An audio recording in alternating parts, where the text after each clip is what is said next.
এ কি তোরা ভর দুপুর বেলায় ডাকাডাকি করছিস কেন? লেওড়া গুলো বাড়িতে খেয়ে দে কাজ পাস না? পল্টুদা, ওই দেখো চোদনাটা, ওই গারমানির জন্য আজকে আমি চোদন খেয়েছি। এই বাড়াগুলো তোরা কি গুদুর গুদুর করছিস রে? কিছু বললে বল, না হলে ভাগ এখান থেকে। দেখো কাকু, তোমাকে পরিষ্কার বাংলা ভাষায় বলে দিচ্ছি, ওই সরে বাচ্চাকে আমাদের কাছে 5 মিনিটের জন্য ছেড়ে দাও, ওর হালকা করে সেটা ভাঙবো।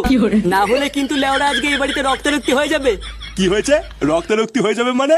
ফাটা তোদের কি করেছে? আবার জিজ্ঞাসা করছো কি করেছে?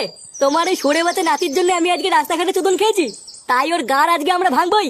হ্যাঁ, আর যে ঠেকাতে আসবে তারও সেটা ভাঙবো। কি হয়েছে? আমার দাদু ভাইয়ের সেটা ভাঙবি? আয় না, আয় আয় আয়। ভোদারবার লুঙ্গির তলে মাথা ঢুকিয়ে এমন মোচড় মারবো না, ছটপটি মরে যাবি। উনি লুঙ্গির তলে মাথা ঢুকিয়ে মোচড় মারবে আর আমরা চুপচাপ বসে থাকবো নাকি? বাড়া, আমরাও টান দিয়ে লুঙ্গি খুলে দেবো।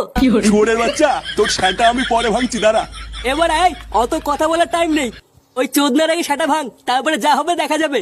মার বাড়া।